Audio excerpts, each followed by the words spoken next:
Greetings, folks. Dice Kitty back, and guess what? Comic box recaps are going to start up again. So, I was waiting. I didn't want to start doing comic box recaps until all the comic distributors or publishers were distributing again through normal supply lines. DC Comics is not doing normal stuff, so I won't have any more DC Comics until they decide to ship to my local comic book store, because, well, anyway, so until then, we've got Marvel books and independently published books like IDW, Dark Horse, Boom, all those, like, different ones that I read from those. So I'll have those and Marvel stuff. Well, for this week, August 26th, 2020, here's my comic box recap. I had one book that I picked up this week that I read, and that was Mega Man Fully Charged. I picked up the variant cover because I thought it was cool, and this is number 1. So when I was younger, I used to love the Mega Man video games. I played them a lot, but I haven't played them in like 20 years, so I don't really remember a lot of the lore or story behind it. I thought this would be a good chance for me to get back into the story of Mega Man. So I picked this up, I read through it, and I liked it. I was a little lost on some of the stuff because I don't remember things, or it's stuff that's been published in other comic books that I haven't read, because this is my first Mega Man comic. So after reading this, some people would be like, well, I don't know who this character is, or I don't know what's going on with this. I don't know the background of this. A lot of people would probably drop the book and not read it. But this makes me want to go pick up the stuff I haven't read from before and try to catch up. I was a little lost on some of it. Not all of it, though. So it's not enough to make me feel like it wasn't a good read. It's just there's a lot of history that I feel like you probably need to know. But I thoroughly enjoyed it. Even though I felt a little lost at times, I was like, okay, I don't know what they mean by this. I didn't Google anything, so I do plan to go back and get other comics to see if what they're referencing in various parts of this is actually in the other comics. So the art's a little different. It's not your typical Mega Man that you would think. Like, it doesn't look like the cover, obviously, but I don't mind the art. It's different. It's colorful. It's vibrant. I like it. The story itself is fine. So I enjoyed the story. I'm not exactly sure all the details behind what's going on, other than he's trying to figure out if Light is lying to him or not. So he's trying to research the Hard Age. Other than that, like, there was a fight scene in it.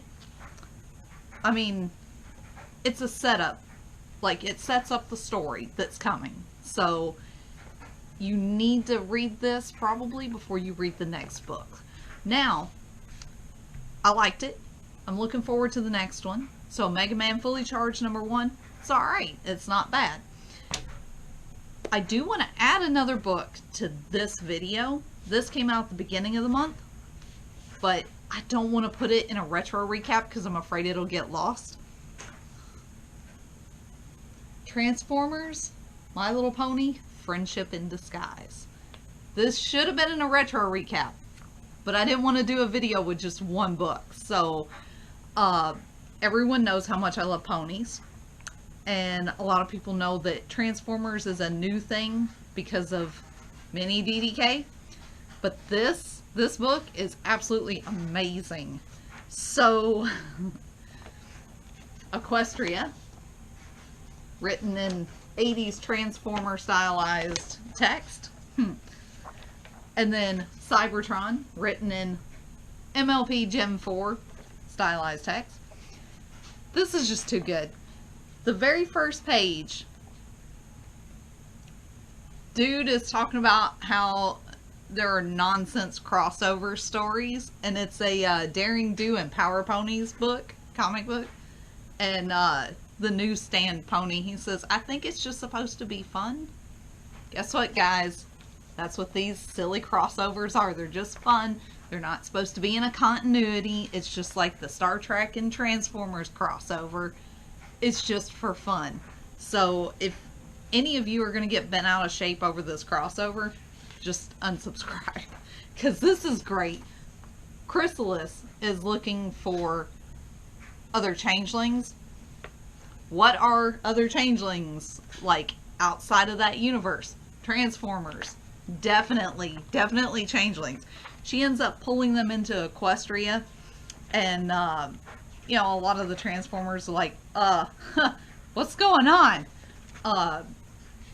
So Rainbow Dash runs into Windblade. Of course. I mean, that's just like the perfect mashup right there. They didn't do anything else with that in this issue. I imagine we're going to see more later. Starscream doing the Starscream thing, and it's like, I'm going to subjugate the ponies. But RC comes to the rescue, and her and Rarity become fast friends. It's super cute. Loved it. She takes down Starscream and, well, kinda. She beats him down to where he runs away, because that's what Starscream does. But, yeah, that's kind of what the focus was in this issue, was how the Transformers got into Equestria and how RC and Rarity have become fast friends. Adorable. Loved it. Can't wait for issue number 2. Love ponies. Love Transformers. The only thing that could be better is if you put Star Trek in with it.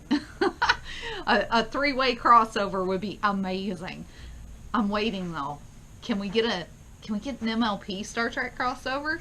IDW, please? Alright, folks. That's it for this comic box recap paired with a retro recap. I will catch you guys next week with some more books. And be on the lookout. I'm going to be adding some retro recaps for the books that have come out after they started shipping again. Captain Marvel's, Doctor Strange, Spider-Woman, stuff like that. Green Hornet, and I can't remember the other ones, but there's some more indie stuff. Grumble. Be on the lookout for those retro recaps, because I want to catch up, so when I start putting the comic box recaps out, people aren't lost. Alright, folks. Thanks for watching. Live long and prosper, and glory for the Empire. Kapla!